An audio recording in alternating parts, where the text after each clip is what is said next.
Hey Capricorn, this is Perrymore Tarot's daily reading for February 20th, 2024. This is for Capricorn. Last shuffle for Capricorn. I almost said 2023 Capricorn. So I don't know if there's something that happened last year in February and it's coming up. But family and loving woman, you've got people in your life. This is a very, it comes out very warm and caring. The family cares about you. They may be usually with a loving woman energy. This is about receptive. This is a receptivity, being open to you, but also kind of creating an environment for you to come in. They may be very logical, but also very compassionate. Your family is excited to spend time with you. There's an energy of people just very excited to spend time with you and be around you on all fronts. They're very logical, matter of fact. It seems like they're showing an energy of them being very compassionate, very open. They're open to communicate, especially about things that need to be done or something here.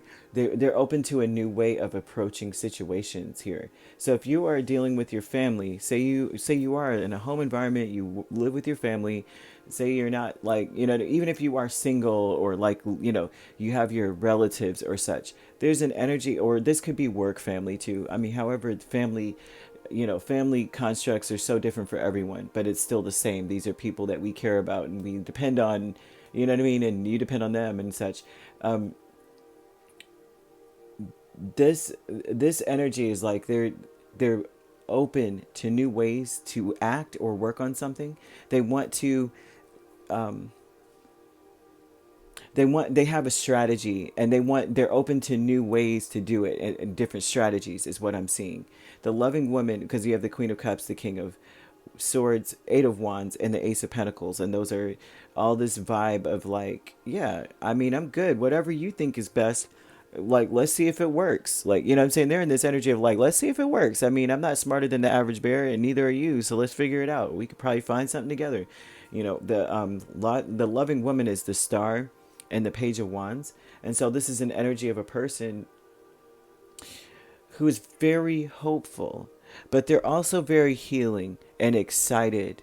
Okay, so there's something about them being very inspired and passionate about healing situations or fixing something. Or, there's some energy of that. Like, I feel they're very hopeful. They're very full of faith. And every step that they take is, there's so much conviction about what they're doing. They're unassuming though. Like, you can't look at them and go, oh, this person's definitely gonna be able to lift that. You won't know, like, until this strategy comes together, everybody comes together. Then it's like they can do more than you think, right? And they're not loud about it. A loving woman energy is not gender specific. It's someone who doesn't say that they can do it, right? You're like, oh, we need all this stuff done. And as you're, trying to come up with a plan, you turn around, they've lifted it and fixed it and wiped it down and everything. They don't say that they can do it. They just do it. This is someone who's passionate about getting things done. So, Joy's fun is the Fool and Three of Wands. And this energy, this is about your family being very open to taking action and just getting something done, especially in a household. Especially when it comes to a house, they're open to doing anything, and they will take initiative. There's an energy of initiative taking with this, and they're excited about it. There's an excitement too. This is like, yes, like we're doing something. They've been waiting. This is an energy of waiting as well, waiting for a directive, waiting for the plan, but excited about it too. I don't see any negative Nancy energy going on. You know how like sometimes we're like, we got to clean the house, and everybody's like, this is not that. The healing light is the Eight of Pentacles and Seven of Cups.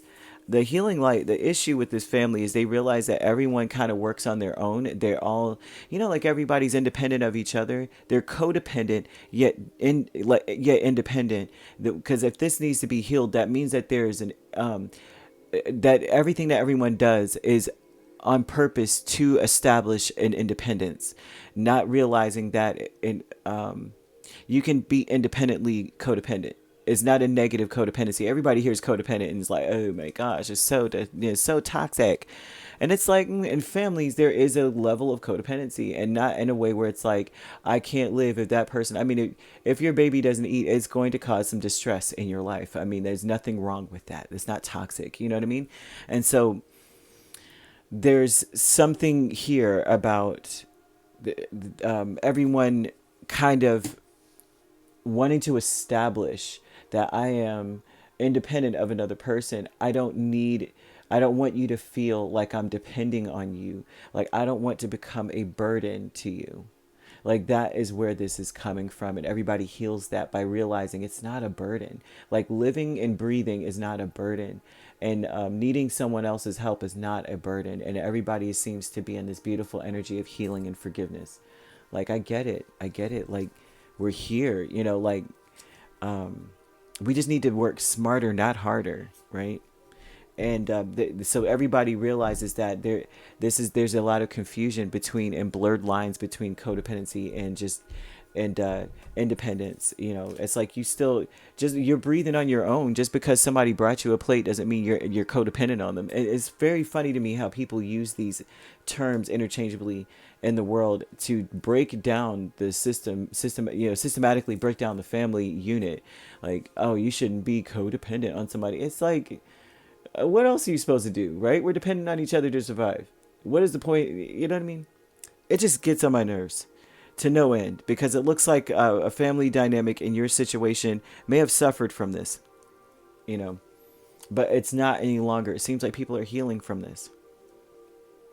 And so you may see this in your family dynamic, a healing, an understanding that this is what caused a lot of the problems in your life, in your family life. Especially if you were married or in a committed relationship, the problems in your home life would be consistent of, you know, with just everyone trying to establish their independence, while also being codependent and really feeling like a burden. Anyhow, that's what we've got here, right? You could be dealing with an Aquarius, and Aries. Aquarius and Aries. We also have Gemini, Libra, Cancer, Pisces, Scorpio, and Leo or Sagittarius. Every sign here except for Earth. So you could be primarily dealing with Earth signs, right? Which means that for Earth not to be here, they're saying that things are changing. Nothing set in stone. No pun intended. You could be a Sagittarius Capricorn cusp, or a Capricorn Aquarius cusp, but we also have Aquarius Pisces cusp, right? And Pisces Aries, Gemini Cancer cusp, Cancer Leo cusp, Libra Scorpio cusp, or Scorpio Sagittarius cusp. And if you're not dealing with those signs could also be in your chart. If you'd like to book a personal reading with me, my links are on my page. Peace, love, and light. Take care.